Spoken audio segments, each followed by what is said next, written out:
Hello friends, welcome back to genuine computers. So ఇవాళ కొన్ని tips and tricks. అంటే చాలామంది చదువుదామని కూర్చుంటారు కానీ వెంటనే నిద్ర వస్తున్నట్టు అనిపిస్తుంది, లేదా ఇంట్రెస్ట్ రాకుండా అన్న ఉంటుంది, లేదా మొబైల్ ఉంటుంది కాబట్టి చేతిలో వీడియోస్ చూడాలి, అవో ఇవో ఏదో ఒకటి. అంటే కాన్సన్ట్రేషన్ అనేది మనం స్టడీ మీద పెట్టలేకపోతున్నాం. ఇది చాలామందికి ఎక్స్పీరియన్స్ అవుతూనే ఉంటారు. సో ఇది చాలామందికి ఉన్న ప్రాబ్లం కూడా. సో వీటిని మనం ఎలా ఓవర్కమ్ చేయాలి అంటే దానికి కొన్ని సింపుల్ ట్రిక్స్ అంటే నేను పాటించేవి చెప్తున్నాను. సో నేను మీకు ఏవి చెప్పినా సరే అవి నేను నా లైఫ్లో ఎక్స్పీరియన్స్ అయినవే నేను మీకు చెప్తుంటాను. మీకు హెల్ప్ అవ్వచ్చు అనే ఉద్దేశంతో హెల్ప్ అవుతే ఓకే, లేకపోతే no issues. So first thing, మనకి నిద్ర అనేది మంచిగా ఉండాలి. ఫస్ట్ థింగ్ నిద్ర. ఇదేంటి మేడం నిద్ర అంటున్నారు అని అనుకోవచ్చు, కానీ ఖచ్చితంగా మనకి ఎంత మంచి నిద్ర ఉంటే మన బ్రెయిన్ అంత షార్ప్గా పనిచేస్తుంది. సో ఒక హ్యూమన్కి 7 to 8 అవర్స్ ఖచ్చితంగా స్లీప్ అనేది ఉండాలి. ఖచ్చితంగా 7 to 8 అవర్స్. లేదు మీరు 8 అవర్స్ పనుకోలేమనుకుంటే కనీసం 7 అవర్స్ అయినా అది పీస్ఫుల్ స్లీప్, నీట్గా అంటే చాలా ప్రశాంతమైన నిద్ర ఉండాలి. సో 7 అవర్స్ మీరు కావాలని టెస్ట్ చేసి చూసుకోండి. 7 అవర్స్ కరెక్ట్గా నిద్రపోతే మీ బ్రెయిన్ ఆ డే అంతా కూడా చాలా యాక్టివ్గా ఉంటుంది. లేజీగా కానీ నిద్ర మబ్బుగా కానీ అట్లా ఉండదు.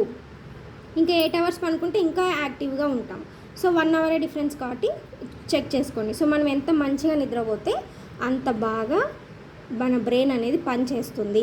సో చాలామంది జాబ్ కొట్టాలి చెయ్యాలి అని చెప్పి ఆ ఉద్దేశంతో ఇదితో రన్ అవుతూ ఉంటుంది బ్రెయిన్లో, కానీ అసలు సరిగ్గా ప్రాపర్గా నిద్రపోరు.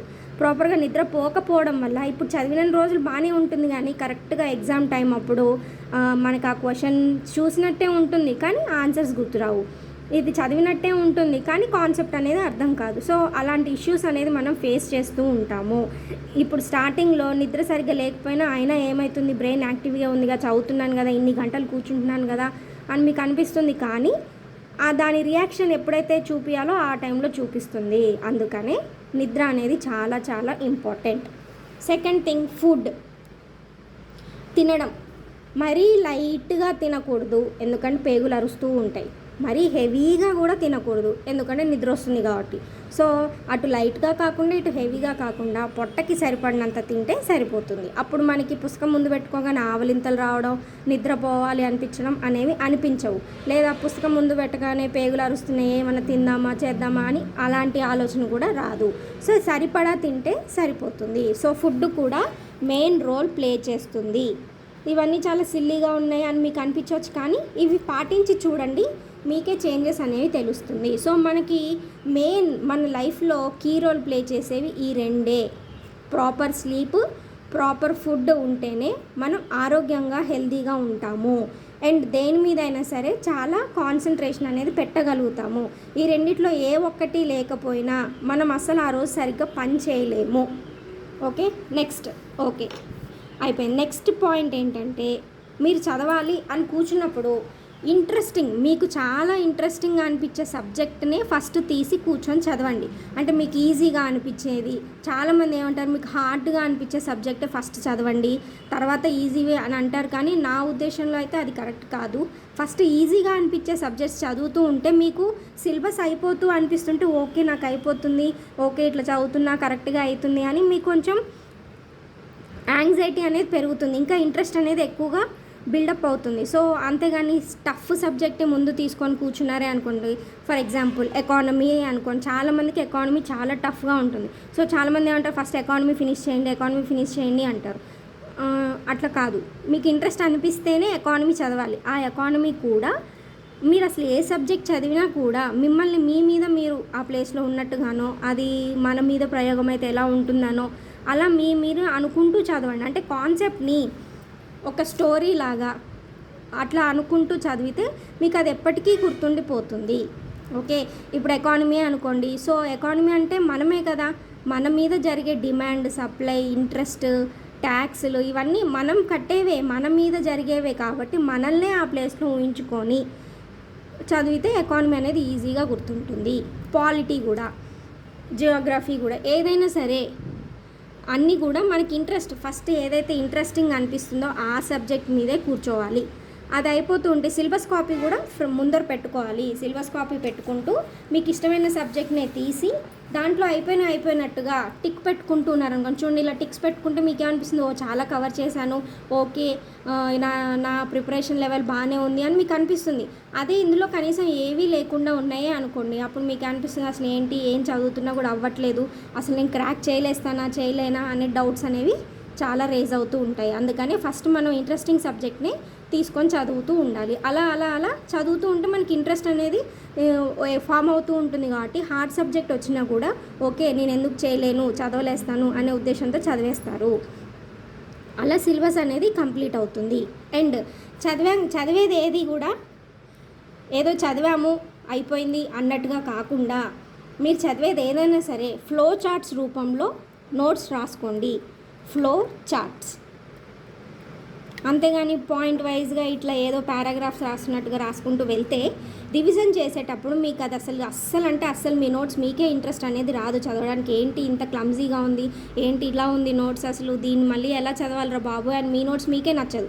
అందుకనే మీరు ఏది రాసినా కూడా ఫ్లో చార్ట్స్ రూపంలో రాసుకోండి, లేదా పాయింట్స్ రూపంలో రాసుకోండి, లేదా కలర్స్ అనేది వాడండి. అంటే రెడ్ బ్లూ అలా కలర్ పెన్స్ వాడితే మీకు ఇంకా ఈజీగా రివిజన్ అప్పుడు మంచిగా అనిపిస్తూ ఉంటుంది. సో ఖచ్చితంగా ఫ్లో చార్ట్స్ అనేది వేసుకోవాలి. అండ్ ఏదైనా కోడ్ రూపంలో వచ్చినప్పుడు కూడా కోడ్స్ చూడండి, అంటే ఇలా చూడండి ఇలా కొంచెం కలర్స్ అనేవి ఫామ్ చేసుకొని ఇగోండి ఈ వ్యక్తి గురించి నాకు ఇక్కడ వచ్చింది, సో దీని గురించి మళ్ళీ ఇక్కడ ఒక పారాలా రాయకూడదు, జస్ట్ ఇలా ఒక పారాలా పెట్టుకొని ఇతని బుక్ ఇది ఓకే. సో మనం రివిజన్ చేసేటప్పుడు కూడా ఓకే ఇలా ఇది ఇతని బుక్ అనమాట ఇది, సో ఇది ఓకే అన్నట్లుగా అలా మనకి రివిజన్ చేసేటప్పుడు కూడా ఈజీగా అనిపిస్తుంది. కాబట్టి అలా రాసుకోవడానికి ట్రై చేయండి నోట్స్ని, ఓకే. అండ్ ఇక్కడ కూడా చూడండి ఈ లీడర్స్ గురించి కూడా ఇట్లా ఏదైనా సరే ఈ స్ట్రైక్ అనేది ఫస్ట్ జరిగింది హైదరాబాద్లో అని ఇలాంటివి కూడా ఏదైనా సరే ఒక ఫ్లో చార్ట్ రూపంలో కానీ నీట్గా ఇలా పాయింట్స్ రూపంలో కానీ ఇలా పాయింట్స్ రూపంలో కానీ రాసుకుంటేనే మనకి రివిజన్ టైం అప్పుడు నోట్స్ చూడగానే చదవాలి అని అనిపిస్తుంది. లేదు అనుకుంటే అసలు ఇంట్రెస్ట్ అనేది రాదు. సో నోట్స్ ప్రిపరేషన్ కూడా చాలా ఇంపార్టెంట్.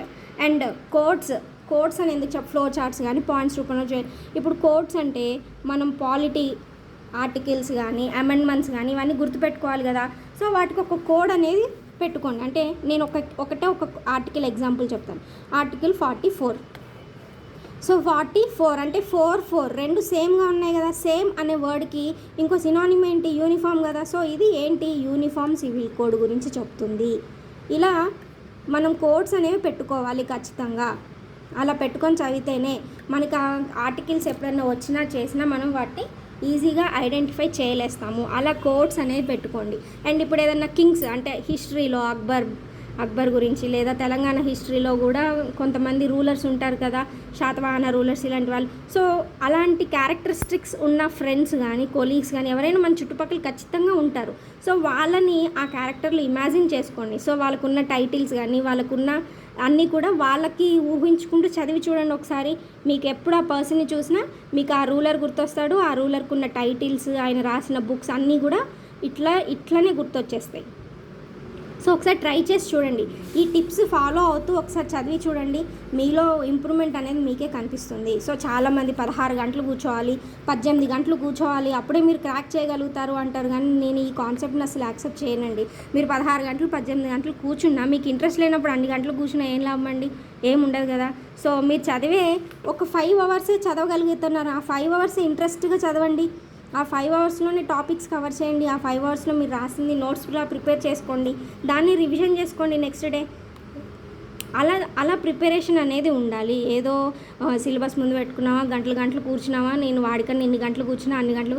సో మనం ఎంత చదివాము, ఎన్ని గంటలు చదివాము అనేది అసలు ఇంపార్టెంటే కాదు. ఎగ్జామినేషన్లో మన ప్రజెంటేషన్ ఏంటి, మనం ఎన్నిటికి ఆన్సర్ చేయగలుగుతున్నాం, మన మార్క్స్ అనేది ఇంపార్టెంట్. సో ఇన్ని గంటలు కూర్చొని చదివాము అనే కంపారిజన్ వేస్ట్. ఎంత పర్ఫెక్ట్గా చదివాము అనేది ఇంపార్టెంట్. హోప్ ఈ టిప్స్ అండ్ ట్రిక్స్ మీకు హెల్ప్ అయ్యి ఉంటాయి అని అనుకుంటున్నాను. చాలా సింపుల్గా ఉన్నాయి మేడం, వీటిని కూడా చెప్పాలా అని మీకు అనిపించవచ్చు, కానీ చాలామంది వీటినే పక్కన పెడతారు. సో ఇవే ఇంపార్టెంట్ అండి, అందుకనే చెప్పాను. నా ఎక్స్ప్లెనేషన్ నచ్చి ఉంటే, అంటే ఇవి కనుక నచ్చి ఉంటే లైక్, షేర్, సబ్స్క్రైబ్ చేయండి. అండ్ ఇలాంటి కోడ్స్ మీకు కావాలి అనుకుంటే కామెంట్ సెక్షన్లో ప్లేస్ చేయండి. ఎన్ని కామెంట్స్ లేదా ఎన్ని లైక్స్ ఎక్కువ వస్తే నేను అంతగా పీడిఎఫ్ ఫైల్ కానీ లేదా నెక్స్ట్ వీడియోలో వీటి గురించి చెప్పడం కానీ చేస్తాను. సో వ్యూస్ అంటే కమెంట్స్ తక్కువ వచ్చినా అట్లా వచ్చినా నేను పీడిఎఫ్ అనేది ప్రొవైడ్ చేయలేను. ఓకే, సో మీకు హెల్ప్ అవుతుంది అని నేను చేస్తున్నాను. మేడం కమెంట్స్ రాకపోతే పెట్టరా అంటే అట్లానేం లేదు, పెడతాను. మీకు హెల్ప్ అనేది నేను చేస్తాను. సో చాలామంది నోట్స్ కూడా పీడిఎఫ్ పెట్టాలి కదా, అదిగా ఇదిగా అంటారు, కానీ ఎవరి నోట్స్ వాళ్ళది పర్సనల్గా ఉంటుందండి. నా వే ఆఫ్ లెర్నింగ్ ఒకలా ఉంటుంది, మీ వే ఆఫ్ లెర్నింగ్ ఇంకోలా ఉంటుంది. సో నేను రాసిన పాయింట్స్ మీకు ఇంపార్టెంట్ ఏమో కాదేమో అనిపించవచ్చు, మీరు రాసేవి మీకు కరెక్ట్ ఏమో అనిపించవచ్చు. సో ఎవరి నోట్స్ వాళ్ళకు ఉంటేనే బాగుంటుంది. చాలామంది ర్యాంకర్స్, టాపర్స్ రాసిన నోట్స్ ఫాలో అవుతే బెటర్ అని అనుకుంటారు. ఏమో వాళ్ళు కొన్ని పాయింట్స్ మిస్ అవ్వచ్చు, వాళ్ళ వే ఆఫ్ టీచింగ్ ఇంకో, అంటే వే ఆఫ్ లెర్నింగ్ ఇంకోలా ఉండుండొచ్చు. అంటే వాళ్ళు ఇంపార్టెంట్ కాదేమో అనుకున్న పాయింట్ అక్కడ రాసి లేదేమో, వాళ్ళ మైండ్లో ఉండుండొచ్చు. అట్లా ఉంటుంది. కాబట్టి ఎవరి ఓన్ నోట్స్ వాళ్ళు ప్రిపేర్ చేసుకుంటేనే చాలా హెల్ప్ఫుల్ అవుతుంది. అండ్ ఈ కోడ్స్ కూడా నాకు ఇది ఈజీ అనిపించింది కాబట్టి ఇలా పెట్టుకున్నానేమో, మీకు ఇంతకన్నా ఈజీ కోడ్స్ ఉండొచ్చేమో. సో ట్రై చేయండి. ఓకే, మీ సొంతంగా మీరు ఎంత నేర్చుకుంటే మీ కాన్సెప్ట్స్ అంతగా బాగా గుర్తుంటాయి. సో మీరు కరెక్ట్గా కాన్సెప్ట్ నేర్చుకుంటే మరి రేపటి రోజు క్వశ్చన్ పేపర్లో తిక్కగా అంటే అటు ఇటు అంటే పిచ్చిగా ఇచ్చినా కూడా ఆ క్వశ్చన్కి మీరు ఆన్సర్ చేయగలుగుతారు, మీ దగ్గర కాన్సెప్ట్ అనేది క్లియర్గా ఉంటే. అంతేగాని ఎన్ని నోట్స్ చదివాము, ఎన్ని బుక్స్ చదివాము, ఎన్ని గంటలు చదివాము అనేది అసలు ఇక్కడ ఏ మాత్రం ఫరక్ పడదు. సో మీరు నేర్చుకున్న 1 అవర్ అయినా కరెక్ట్గా నేర్చుకోండి. Okay, concept important. మీరు నేర్చుకునే కాన్సెప్ట్స్ మీకు కరెక్ట్గా అర్థం అవ్వాలి. ఏదైనా సరే, అన్నిటికీ కాన్సెప్ట్స్ ఉండవు కానీ మీకు అనిపించవచ్చు, బట్ ఏదైనా సరే. ఇప్పుడు రెడ్డి హాస్టల్లో మీటింగ్స్ జరిగాయని తెలంగాణ హిస్టరీలో కొన్ని మూమెంట్స్ ఉంటాయి. అసలు అవి ఎందుకు జరిగాయి? ఓకే, దీనివల్ల ఇది అయింది అంటే దాని బ్యాక్గ్రౌండ్ అనేది కరెక్ట్గా తెలుసుకోగలిగితే దానికి సంబంధించి మీకు ఎలాంటి క్వశ్చన్స్ వచ్చినా మీరు ఈజీగా ఆన్సర్ చేయగలుగుతారు. ఓకే, సో బాగా ప్రిపేర్ అవ్వండి. అప్పుడప్పుడు ఇలాంటి వీడియోస్ పెడుతూ ఉంటాను మీకు యూజ్ అయ్యేవి. సో కొంతమంది అడిగారు నన్ను టిప్స్ అట్లా ఏమన్నా చెప్పండి మేడం, కాన్సన్ట్రేషన్ అసలు రావడం లేదు అని, అందుకని చెప్తున్నాను. అండ్ ఒక స్టూడెంట్ కమెంట్ చేశారు యూపీఎస్సీ 4 times అటెంప్ట్ చేశాను అయినా రాలేదు అని. అలా అనవసరంగా అటెంప్ట్స్ అనేవి వేస్ట్ చేసుకోకండి అండి. మీరు నేను రాయగలను అంటే మీ మీద మీకు కాన్ఫిడెన్స్ వచ్చినప్పుడే అటెంప్ట్స్ అనేవి ఇవ్వండి. ఎందుకంటే రిజర్వేషన్ బేస్ చేసుకొని యూపీఎస్సీ అటెంప్ట్స్ ఉంటాయి కాబట్టి అటెంప్ట్స్ వేస్ట్ చేసుకుంటే చాలా వేస్ట్ అయిపోతుంది టైం అంతా. సో మీరు ఏం చేయాలి, ప్రీవియస్ ఏదైనా ప్రిలిమ్స్ మాక్ టెస్ట్లు అలా కండక్ట్ చేసే వాళ్ళ దగ్గర జాయిన్ అవ్వండి. ఆ టెస్ట్ సిరీస్ ఎక్కువగా రాస్తే మీకు అప్పుడు కాన్ఫిడెన్స్ లెవెల్ పెరుగుతుంది. సో దాన్ని బట్టి మీరు ఎగ్జామ్ అటెంప్ట్ ఇవ్వచ్చా లేదా అనేది ఒక క్లారిటీ వస్తుంది. సో మీరు 4 times రాసినా కూడా మీకు అటెంప్ట్ రాలేదు అని మీరేమీ డిసప్పాయింట్ అవ్వకండి. మీరు ఎక్కడ మిస్టేక్ చేస్తున్నారు అనేది క్లారిటీ తెచ్చుకోండి. మీ కాన్సెప్ట్స్ పోతున్నాయా, టాపిక్స్ ఏవి కవర్ చేయలేకపోయారా ఏంటి అనేది మీరు ముందు ఆ పేపర్ని ముందేసుకొని చూడండి అసలు ఎక్కడ పోయా ఏంటి అని. అప్పుడు క్లారిటీ వచ్చినప్పుడు మీరు ఈజీగా చదవడానికి ప్రిపేర్ అవ్వడానికి ఉంటుంది. ఓకే అండి, వీడియో నచ్చి ఉంటే లైక్, షేర్, సబ్స్క్రైబ్ చేయండి. Thank you.